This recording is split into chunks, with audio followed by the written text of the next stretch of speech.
The Lord said to Abraham, "Leave your country, your family, and your relatives, and go to the land that I will show you. I will bless you and make your descendants into a great nation. You will become famous and a blessing to others. I will bless anyone who blesses you, but I will put a curse on anyone who puts a curse on you. Everyone on earth will be blessed because of you." Abraham was 75 years old when the Lord told him to leave the city of Haran. He obeyed and left with his wife Sarai, his nephew Lot, and all the possessions and slaves they had gotten while in Haran. When they came to the land of Canaan, Abraham went as far as the sacred tree of Moreh, in a place called Shechem. The Canaanites were still living in the land at the time, but the Lord appeared to Abraham and promised, "I will give this land to your family forever." Abraham then built an altar there for the Lord. Later, the Lord spoke to Abram in a vision. "Abram, don't be afraid.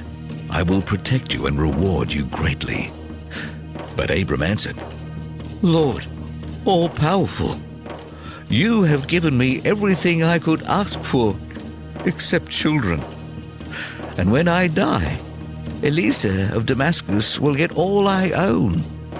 You have not given me any children, and this servant of mine will inherit everything." The Lord replied, "No, he won't. You will have a son of your own, and everything you have will be his."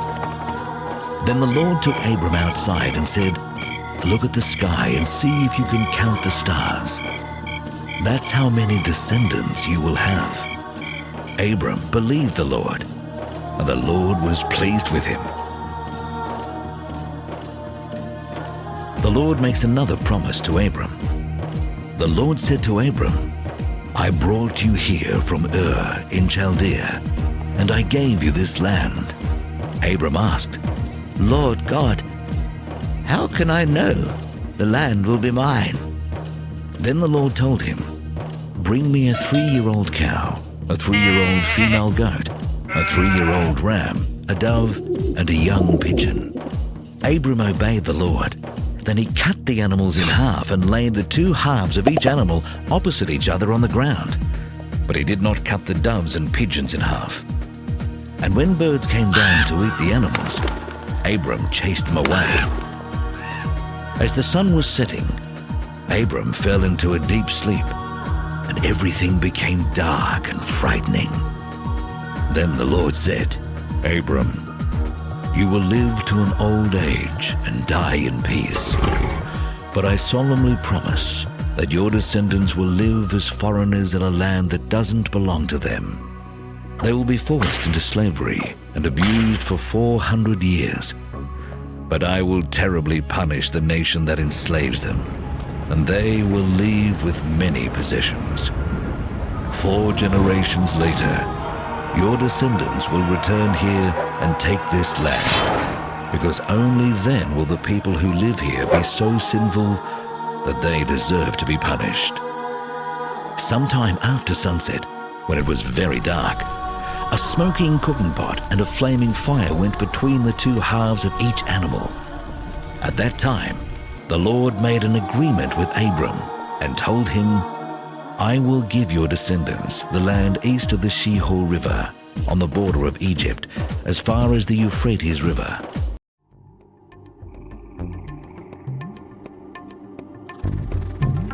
When the king of Egypt heard that the Israelites had finally left, he and his officials changed their minds and said, "Look what we have done! We have let them get away, and they will no longer be our slaves!"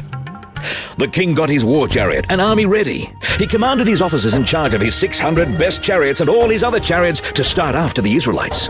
The Lord made the king so stubborn that he went after them, even though the Israelites proudly went on their way.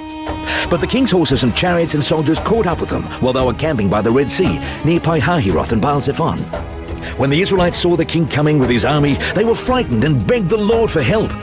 They also complained to Moses. "Wasn't there enough room in Egypt to bury us? Is that why you brought us out here to die in the desert? Why did you bring us out of Egypt anyway? While we were there, didn't we tell you to leave us alone? We'd rather be slaves in Egypt than die in this desert." But Moses answered, "Don't be afraid. Be brave, and you will see the Lord save you today. These Egyptians will never bother you again. The Lord will fight for you, and you won't have to do a thing." The Lord said to Moses, "Why do you keep calling out to me for help? Tell the Israelites to move forward, then hold your walking stick over the sea. The water will open up and make a road where they can walk through on dry ground. I will make the Egyptians so stubborn that they will go after you. Then I will be praised because of what happens to the king and his chariots and cavalry. The Egyptians will know for sure that I am the Lord." All this time, God's angel had gone ahead of Israel's army, but now he moved behind them. A large cloud had also gone ahead of them, but now it moved between the Egyptians and the Israelites. The cloud gave light to the Israelites, but made it dark for the Egyptians, and during the night they could not come any closer. Moses stretched his arm over the sea, and the Lord sent a strong east wind that blew all night until there was dry land where the water had been.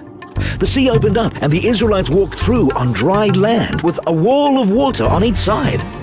The Egyptian chariots and cavalry went after them, but before daylight, the Lord looked down at the Egyptian army from the fiery cloud and made them panic. The chariot wheels got stuck, and it was hard for them to move. So the Egyptians said to one another, "Let's leave these people alone. The Lord is on their side and is fighting against us." The Lord told Moses, "Stretch out your arm toward the sea. The water will cover the Egyptians and their cavalry and chariots." Moses stretched out his arm, and at daybreak the water rushed toward the Egyptians. They tried to run away, but the Lord drowned them in the sea. The water came and covered the chariots and cavalry and the whole Egyptian army that had followed the Israelites into the sea. Not one of them was left alive. But the sea had made a wall of water on each side of the Israelites, so they walked through on dry land.